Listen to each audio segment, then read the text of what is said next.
इस मौके पर वसीम बरेलवी की एक शायरी याद आती है, जहां रहेगा वहीं रोशनी लुटाएगा, किसी चिराग का अपना मकान नहीं होता। कलम चाहे 10 रुपए की हो या 10 लाख की, लिखने वाले के हाथ में धार होता है या बिकने वाले की जुबां पर। पत्रकारिता का गमछा ओढ़े कई चैनल में बैठे कोटधारी दिख जाएंगे, पर सही मायने में पत्रकार वो होता है जो भले ही रोड पर खड़े होकर न्यूज पढ़ दे, पर उसकी हर बात या तो जनता हित में होनी चाहिए या फिर गलत पर प्रहार होना चाहिए। हम बात कर रहे हैं एनडीटीवी और पत्रकार जगत के एक सितारे जिनका नाम रविश कुमार है। मैं 2007 के साल में अमित शाह के घर में था, बिल्कुल भीतर, उसी लाल माइक अपने सीक्वेंस ऑफ इवेंट बता नहीं रहे हैं में क्या क्या हुआ है और क्या क्या नहीं होना चाहिए था, कितने दिनों से क्या हो रहा था, ये जानना थोड़ा ज़रूरी है। टीवी ने अलाउ कर दिया है दानी साहब को, सेठ के पास बहुत पैसा, बस मैं नहीं। सवाल यह होगा कि डॉलर के मुकाबले रुपया क्यों 2019 में नतीजे आ रहे थे, तब बीजेपी ने चैनलों में भेजने के लिए 48 प्रवक्ताओं के जो रोस्टर बनाए, उसमें से एक भी प्रवक्ता का नाम मेरे कार्यक्रम के लिए नहीं था। मैं कह रहा हूँ कि बोलने वाले या सवाल करने वाले पत्रकार क्यों हटाएगा, क्यों सुनना पड़ता है? तुम ये मत बोलो नौकरी चली गई, तुम प्रधानमंत्री के बारे में मत बोलो नौकरी चली गई। क्या हमारे प्रधानमंत्री इसलिए वहां शपथ लेके गए कि मेरी नौकरी चली गई? जिस दिन चली जाएगी पता मैं क्या करूं? टी शर्ट पर लिखूंगा प्रधानमंत्री के द्वारा हटाया गया। वो साल था 1988 जब एनडीटीवी की नींव डाली गई थी। शुरुआत में प्रणव राय दूरदर्शन पर द वर्ल्ड दिस वीक नाम से एक कार्यक्रम लेकर आते थे। उस समय वो काफी चर्चित था और लोकप्रियता हासिल कर चुका था। करीब 11 साल के बाद उन्होंने स्टार न्यूज के साथ मिलकर देश के पहले 24 घंटे चलने वाली न्यूज चैनल की शुरुआत की। उन दिनों एनडीटीवी स्टार न्यूज के साथ प्रोडक्शन हाउस का काम करता था। तब बीबीसी का 80% कंटेंट खुद एनडीटीवी ही तैयार करके देता था। बाद में ये दोनों अलग अलग हो गए। अब बात करते हैं एनडीटीवी की पहचान और जाने माने चेहरे रविश कुमार की, जो सत्ता के धूल विरोधी माने जाते हैं और जनता जिन्हें अपनी आवाज समझती है। उन्होंने भी बुधवार को एनडीटीवी को अलविदा कह दिया। हाल के दिनों में पत्रकारिता का स्तर शायद ही ऐसा कोई होगा जो नहीं जानता होगा। जब निष्पक्ष पत्रकार की पत्रकारिता को नहीं खरीद पाए तो चैनल ही खरीद लिया। आखिर आवाज दबानी ही थी। खैर, 30 नवंबर 2022 को एनडीटीवी के वरिष्ठ पत्रकार रविश कुमार ने चैनल से अपना इस्तीफा दे दिया है। इससे एक दिन पहले यानी कि 29 नवंबर को प्रणव राय और उनकी पत्नी राधिका राय ने एनडीटीवी बोर्ड से इस्तीफा दे दिया था। रविश कुमार देश की आम जनता को प्रभावित करने वाले जमीनी मुद्दों पर जबरदस्त कवरेज के लिए जाने जाते हैं। उन्हें 2 बार रामनाथ गोयनका उत्कृष्टता और 2019 में रेमन मैग्सेसे पुरस्कार से सम्मानित किया गया था। वह रेमन मैग्सेसे पुरस्कार पाने वाले 5वें भारतीय बने थे। रविश कुमार ने लगातार सत्ता की नीतियों और प्रेस स्वतंत्रता पर हमलों की आलोचना की है। उन्होंने लगातार युवाओं में बेरोजगारी का मुद्दा भी उठाया है, यहाँ तक कि उन्होंने गोदी मीडिया टर्म्स जैसा शब्द भी गढ़ा। आमतौर पर उन्होंने ये न्यूज चैनल के लिए प्रयोग किया था, जो कथित तौर पर सत्ताधारी और उनके दल के सियासी हिमायती माने जाते हैं। जब रविश कुमार ने आधिकारिक तौर पर अपना इस्तीफा पेश किया, इस बात का उल्लेख एनडीटीवी की प्रेसिडेंट सुपर्णा सिंह ने अपने मेल में किया। इंडियन एक्सप्रेस की रिपोर्ट के अनुसार एनडीटीवी ग्रुप की प्रेसिडेंट सुपर्णा सिंह ने इस मेल में लिखा है कि रविश ने एनडीटीवी से इस्तीफा दे दिया है और कंपनी ने उनके इस्तीफे को तत्काल प्रभाव से स्वीकार कर लिया है। रविश जितना लोगों को प्रभावित करने वाले कुछ ही पत्रकार हैं या उनके बारे में मिलने वाली अपार प्रतिक्रिया में दिखता है, वो भीड़ जिन्हें वे अपने इर्द गिर्द करते हैं, भारत और अंतर्राष्ट्रीय स्तर पर उन्हें मिले प्रतिष्ठित पुरस्कारों और पहचान में दिखता है कि लोगों को अपने अधिकार जरूरतों को पूरा करने वाला एकमात्र पत्रकार है। रविश दशकों से एनडीटीवी का एक भिन्न हिस्सा रहे हैं।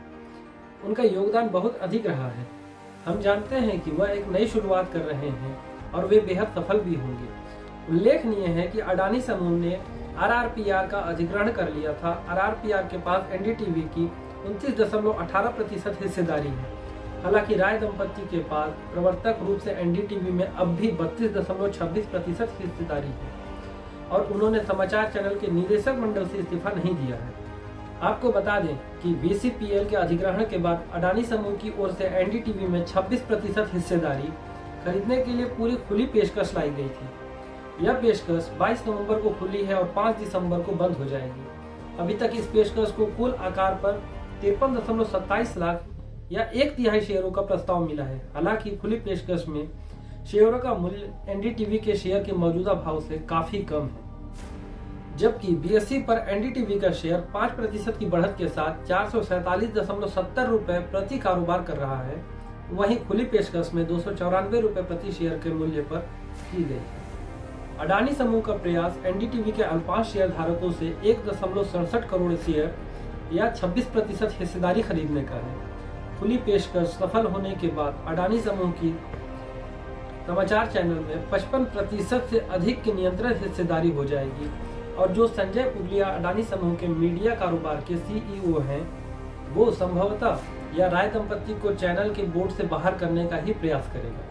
बहरहाल दोस्तों, इस्तीफा आने की ही देर थी कि नए निदेशकों की नियुक्ति भी हो गई। एनडीटीवी ने कहा कि आरआरपीआर होल्डिंग के निदेशक मंडल ने सुदीप भट्टाचार्य, संजय पुगलिया और सेंथिल सिन्नैया की बोर्ड में तत्काल प्रभाव से निदेशक के रूप में नियुक्त को मंजूरी दे दी है। अगर आप आरआरपीआर और अडानी ग्रुप के शेयर से खरीदी बिक्री संबंधित जानकारी चाहते हैं तो डिस्क्रिप्शन के लिंक में ध्रुव राठी के वीडियो का लिंक मौजूद है। इसमें ध्रुव राठी ने विस्तार से जानकारी दी है। खैर दोस्तों, उज्जवल भविष्य और लोकतंत्र के चौथे स्तंभ का फिक्र करने वाला शायद ही ऐसा कोई हो जो रवीश कुमार के विचार से ना इत्तेफाकी रखता हो। रवीश ने अपने शब्द और विचार को चंद पन्नों में पिरोकर कई किताब भी लिखी हैं, जैसे बोलना ही है, इश्क में शहर होना, द फ्री वॉयस, देखते रहिए, रवीश पंक्ति, प्यार में एक शहर होता है। ये सारी किताबें ऑनलाइन अमेजन इंडिया में उपलब्ध है। अगर आप खरीदने के इच्छुक हैं तो आप जाकर सर्च कर सकते हैं। ऐसा नहीं है कि जहां फूल हो वहां कांटे ना हो। नहीं दोस्तों, मैं फूल और कांटे मूवी की बात नहीं कर रहा हूँ, बल्कि सच्चे पत्रकार के विपरीत आलोचकों की बात कर रहा हूँ। प्रधानमंत्री मोदी प्रशंसक की आलोचना का भी सामना करना पड़ता है। जैसे एक ये देखिए, रवीश कुमार पत्रकार अक्सर मोदी सरकार विरोधी बात करते हैं। इनका पूरा नाम रवीश कुमार पांडे और ये बिहार के मोतिहार के रहने वाले हैं और जाति से ये भूमिहार है, वगैरह वगैरह। कोई तो वामपंथी कह देता है, कोई पत्थरबाज समर्थक तक कह देता है। ये तो बहुत ओछी बात है कि सरकार की गोद में बैठी पूरी मीडिया तंत्र रवीश कुमार के खिलाफ पूरे एपिसोड तक बना देती है।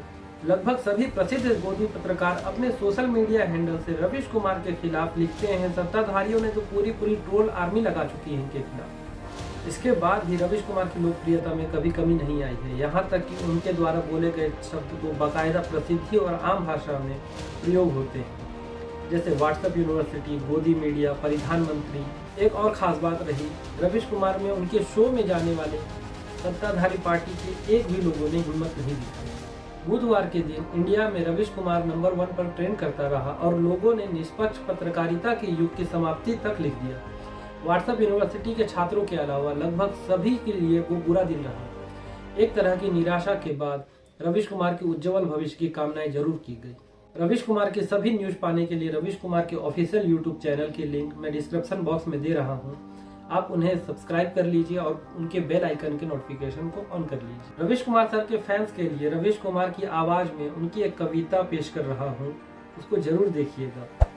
वीडियो पसंद आया हो तो लाइक करें, कमेंट करें, ज्यादा से ज्यादा शेयर करें और चैनल को सब्सक्राइब करना ना भूलें। और लेटेस्ट वीडियो की नोटिफिकेशन पाने के लिए बेल आइकन को हिट करें। क्योंकि मैं गलत को गलत साबित कर देता हूं, इसलिए हर बहस के बाद गलत फहमियों के बीच बिल्कुल अकेला छोड़ दिया जाता हूं। वह सब कर दिखाने को जो सब कह दिखाया। वे जो अपने से जीत नहीं पाते, सही बात का भी जीतना सह नहीं पाते, और उनकी असहिष्णुता के बीच मैं किसी अपमानजनक नाते की तरह बेमुरव्वत तोड़ दिया जाता हूं। प्रत्येक रोचक प्रसंग से हटाकर शिक्षाप्रद पुस्तकों की सूची की तरह घरेलू उपन्यासों के अंत में लापरवाही से जोड़ दिया जाता हूं। वे सब मिलकर मेरी बहस की हत्या कर डालते हैं जरूरतों के नाम पर और पूछते हैं कि जिंदगी क्या है। जिंदगी को बदनाम